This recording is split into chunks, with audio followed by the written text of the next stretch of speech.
आपने रश्मि rocket film देखी है? अगर आपने नहीं देखी है ना तो आप जरूर देखना, क्योंकि वो हमारी अपनी भारत की स्प्रिंटर दुती चंद के ऊपर है। और जो दुती चंद के साथ 2014 में हुआ था ना, वही आज ईमान खलीफ के साथ हुआ है। तो आज बात करेंगे पेरिस ओलंपिक्स की बॉक्सिंग कंट्रोवर्सी के बारे में, जिसमें इटली की एंजेला कैरिनी कंपीट कर रही थी अल्जीरिया की ईमान खलीफ के साथ में। मैच के एग्जैक्टली 46 सेकंड के बाद एंजेला ने मैच से विड्रॉ कर लिया, क्योंकि ईमान का पंच उनको इतनी तेज लगा था कि उनके नाक से खून बहने लगा था। और उसके बाद एक्स पर हाहाकार मच गया कि ईमान के टेस्टोस्टेरोन लेवल हाई होने के कारण ऐसा हुआ है। मैं इसको ना आपके लिए थोड़ा सा सिंप्लीफाई कर देती हूँ।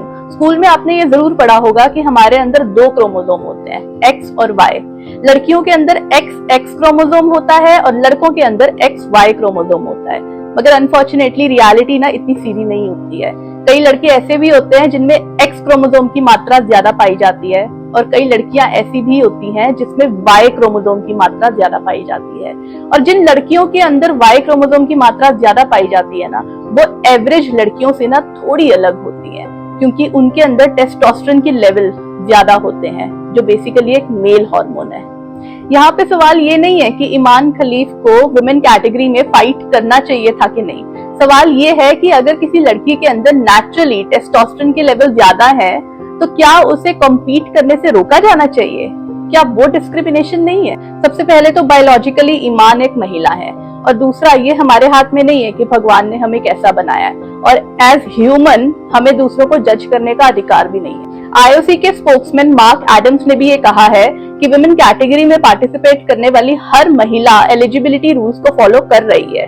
और अगर हम ईमान खलीफ का करियर ग्राफ भी देखें तो ऐसा नहीं है कि उन्होंने सारे मैचेस जीते हैं। 2020 के समर ओलंपिक्स में वो आयरलैंड की केली हैरिंगटन से हार गई थी, और 2022 में इंटरनेशनल बॉक्सिंग चैंपियनशिप में वो हार कर फर्स्ट रनर अप बनी थी।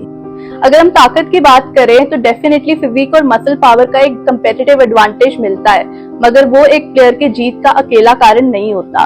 उसकी स्किल और उसकी मेहनत भी बहुत इंपॉर्टेंट रोल प्ले करती है।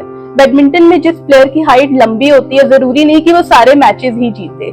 चेस में भी कई बार मेल, फीमेल और बच्चे आपस में कम्पीट करते हैं, मगर जरूरी नहीं कि जो बड़ा है वही जीतेगा। बल्कि इस तरह की कंट्रोवर्सीज एक स्टिग्मा क्रिएट करती हैं और एक प्लेयर के लिए मेंटली एग्जॉस्टिंग हो सकती है।